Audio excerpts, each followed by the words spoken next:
J'ai fait une vidéo cette semaine où je disais que l'Afrique doit valoriser ses talents, ses génies. Et je parlais de Maxwell, le Zimbabwéen, qui a fait des choses extraordinaires et qui a défié les lois connues jusqu'à présent dans la science et autres, et qui a du mal à faire reconnaître ses travaux parce que, comme vous le savez, ça vient de chez nous. Et je me rends compte qu'actuellement, le monsieur est empoisonné. Pas dire que le monsieur est empoisonné, que ça vient vraiment en danger. C'est dommage, mais j'avais parlé de ça dans ma vidéo où je disais que ce monsieur doit être protégé parce que des gens comme lui, on sait ce qui se passe. Ils sont tagués, ils sont des targets. On cherche à les éliminer parce que leur invention va ruiner beaucoup de personnes. S'ils arrivent à créer des choses comme ça, ils ont ce genre de licence. Quand ils vont mettre ça en pratique, beaucoup de sociétés iront en faillite grâce à leur invention. Et on se rend compte que ce que j'ai dit est en train de se réaliser. Et c'est dommage. Si c'est vrai, c'est vraiment dommage. Si c'est vrai et que ce monsieur a été vraiment empoisonné, c'est dommage parce que jusqu'à quand? Jusqu'à quand? Jusqu'à quand on va se laisser faire? Jusqu'à quand nos dirigeants vont se laisser faire? Jusqu'à quand on ne va pas protéger nos enfants, on ne va pas protéger les Africains qui essaient de faire sortir l'Afrique de la misère, qui essaient d'apporter un plus dans ce monde? Jusqu'à quand? Jusqu'à quand? Son invention est meilleure que même les voitures électriques que nous avons. Son invention est tellement moins chère, son invention est tellement au top qu'il va vraiment aider l'Afrique à s'en passer de beaucoup de choses.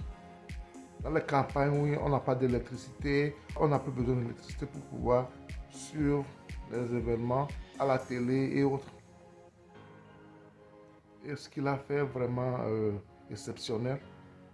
On ne veut pas que ce monsieur exporte, réalise le travail pour lequel il s'est battu.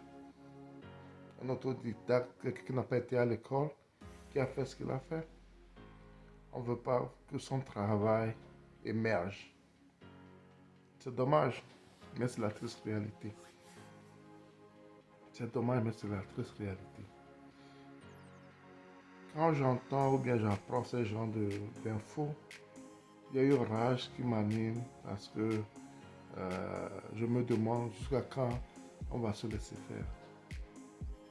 Jusqu'à quand nos dirigeants vont se laisser faire. Jusqu'à quand on ne va pas protéger nos enfants, on ne va pas protéger les dignes enfants d'Afrique. Jusqu'à quand? Et on ne peut pas sortir de très bonnes choses d'Afrique également. Jusqu'à quand? L'année passée, on a enterré le Guadeloupéen qui fait de très bonnes choses, dont les idées sont vraiment révolutionnaires. On l'a enterré parce que ce qu'il fait n'arrange pas d'autres personnes, d'autres pays, d'autres États. Chaque fois qu'il y a des gens, une autre catégorie de personnes, chaque fois qu'il essaie d'apporter un plus qui va vraiment révolutionner ce monde, ces gens ne durent pas. Soit c'est un accident, soit c'est une crise cardiaque, soit c'est un empoisonnement. Et chaque fois, c'est la même chose qui se répète. Et chaque fois, c'est la même chose qui se répète. Et on dira que l'Afrique n'apporte rien à l'humanité. Et ce qui est bizarre, des fois, quand ces gens de personnes meurent, les travaux qu'ils ont eu à faire se retrouvent chez d'autres personnes, avec d'autres licences et autres. Et les vrais inventeurs de ces travaux ne les voient pas.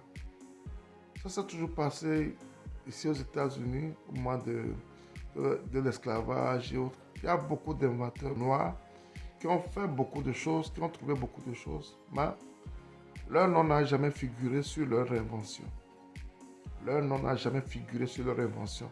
C'est le nom de leur maître. Et même après l'esclavage, il y a beaucoup de noms qui ont inventé des choses, mais on ne valorise jamais cela. On met d'autres personnes à leur place. Et ça continue, ça continue. C'est chez eux ici, bon, on se comprend. Mais pourquoi en Afrique également, quand on essaie de sortir, on essaie d'inventer quelque chose, ça ne doit pas aller. Il faut vraiment que les responsables de nos États prennent conscience de la chose et faire un fonds commun contre cela. Et ce qui est mal des fois, c'est que on trouve parmi nous Africains, c'est parmi nous Africains des fois, des gens qui aident ces autres pays à assassiner, à empoisonner, à détruire nos frères qui essaient d'apporter quelque chose de nouveau. C'est dommage. C'est dommage. On nous utilise contre nous-mêmes. On nous utilise contre nous-mêmes. Contre l'évolution de notre continent, on nous utilise pour détruire notre continent. C'est dommage. J'espère que ce monsieur va se rétablir et que les gens vont plus le protéger. Sinon, on perd encore une tête de ce genre. C'est grave pour nous. On ne doit pas perdre ce monsieur. On doit tout faire pour sauver ce monsieur, le protéger, protéger sa famille, pour qu'on puisse jouir de ses travaux. C'est dommage, mais c'est la triste réalité.